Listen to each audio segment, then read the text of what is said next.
We all know teenagers are especially influenced by peer pressure. They want to be liked and accepted by their friends and classmates, and so they might go along with, say, a dare or a certain ugly fashion trend. Remember the era of checker-patterned everything or extremely low-rise bell-bottoms? While it's easy to point a finger at teens, all of us conform every now and then. Sometimes these pressures are good and result in positive actions. For example, when we see our friends and neighbors giving to charity, we feel more inclined to give as well. But this phenomenon, known as conformity bias, can also have a negative impact on our ability to think for ourselves. To fit in, we'll go along with the group consensus, even if we might not agree entirely. This commonly happens in the workplace. The pleasure centers of our brains light up when we are able to please a boss. And so if the boss is pushing an idea, even if it seems immoral to us, it's hard to stand up to it. If everybody sitting around the table, all of our coworkers seem to think it's a good idea, again, it's hard for us to stand up to it. And we may go along with a decision that we think is a terrible decision. That's Robert Prentiss, a professor of business ethics and business law at the McComb School of Business at the University of Texas at Austin. He's also the faculty director of the Ethics Unwrapped video project, which is part of the McComb School's Center for Leadership and Ethics. We think that the moral positions that we take are, the product of our big human brains, that the things that we believe because we put our minds to it. But in general, most of the things that we believe because the people around us believe the same things. I grew up on a farm in western Kansas, surrounded by very conservative people. My political views were shaped in a way that, if I'd been born in San Francisco, would have been completely different. And so I try to tell my students, whether you're thinking about morality or religion or politics, remember that what you believe naturally just seems right to you because it's what you're used to. It's right because it seems right. But if you've been born someplace else, you might believe something completely differently. And so I always try to urge my students to be open-minded, to realize they might not be right about everything, and they should take other people's points of view into account. Prentiss says that even the smartest people are susceptible to conformity bias. He points to one example at KPMG, a multinational accounting and consulting firm. I always think of KPMG around the turn of the century was wanting to get into the business of selling bogus tax shelters. Some of their competitors were making huge amounts of money selling these bogus tax shelters, and KPMG wanted to get into it. And so they raided a competitor, hired away a guy who was good at creating these bogus tax shelters, and he went to work. They ran some of his ideas past quality control up in Chicago, and one of the folks in Chicago sent an email saying, "What are you guys thinking? If the IRS looks at these transactions, they're never going to approve them. We are going to get fined." And the email he got back was, "You're either on the team or you're off the team." Well, everybody wants to be on the team. It's hard to stand up to people who are your co-workers. And so ultimately 17 accountants and lawyers at KPMG were indicted for tax fraud. And so I tell my students stories like that to try to tell them that, hey, you can go along with everybody else and go to jail, but it might be better to stand up for what you know is right. And sometimes this can end in being demoted or fired. Either way, most people who speak up are glad they did. It wasn't that their bosses or their coworkers were trying to be crooks. They just weren't looking at things the right way. And when this person explained, this is why this would be wrong, would you want to see this on the front page of the New York Times? They got their way. Everybody said, "Oh yeah, that's a terrible idea. Let's do something else." Prentiss says a close cousin to conformity bias is a concept known as collective illusions. In a group, you can get to thinking that, oh, everybody seems to believe this.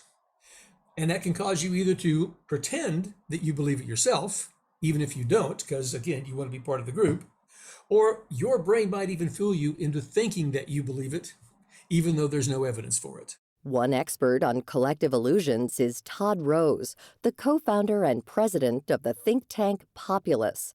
He's also the author of Collective Illusions, Conformity, Complicity, and the Science of Why We Make Bad Decisions.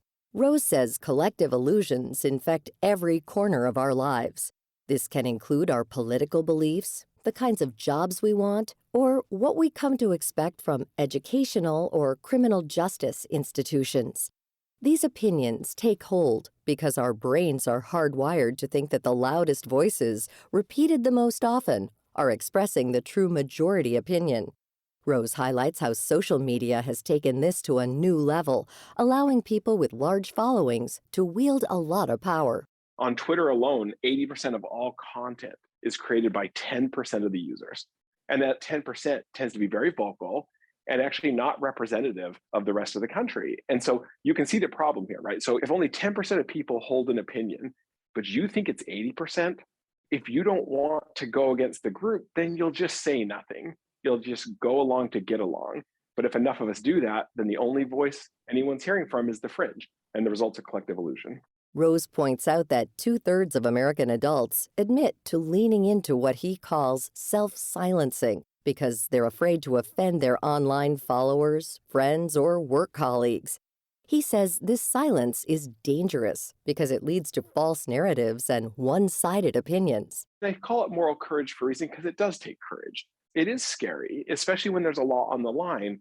But what I would say to listeners is if you accept the idea of a collective illusion, and it is whatever you're thinking right now, there's a very good chance that your group actually agrees with you, that you're just wrong about what you think your group thinks. And if you knew that to be true, you wouldn't stay silent, right? You would gladly give your opinion.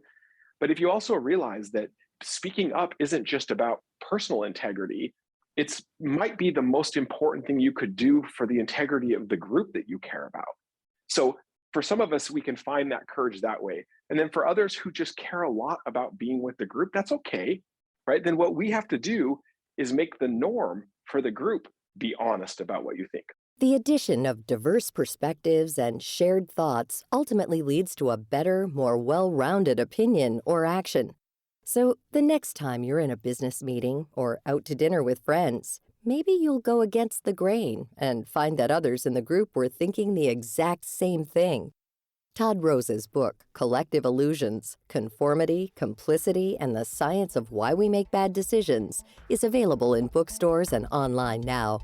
You can view free videos of the Ethics Unwrapped project of Macomb School Center for Leadership and Ethics at ethicsunwrapped.utexas.edu.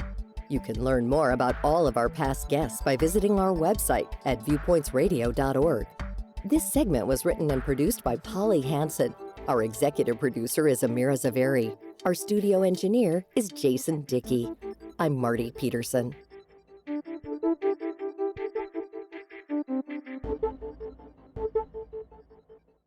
Coming up next week.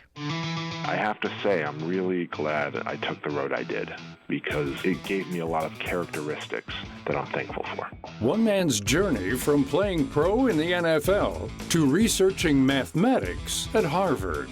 Then, who wants to read about bloody war in Ukraine? Who wants to read about 19 kids getting assassinated in Texas? Why fewer people are keeping up with media outlets these days. I'm Marty Peterson. And I'm Gary Price. These stories in depth on your public affairs magazine, Viewpoints.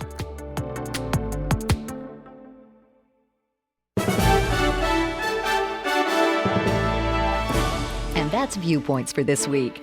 Follow us on Twitter, Facebook, and Instagram to learn more about upcoming shows and find a library of past programs on Apple Podcasts, Google Play, and Spotify. Plus, you'll always find previous segments and more information about our guests at viewpointsradio.org. Join us again next week for another edition of Viewpoints.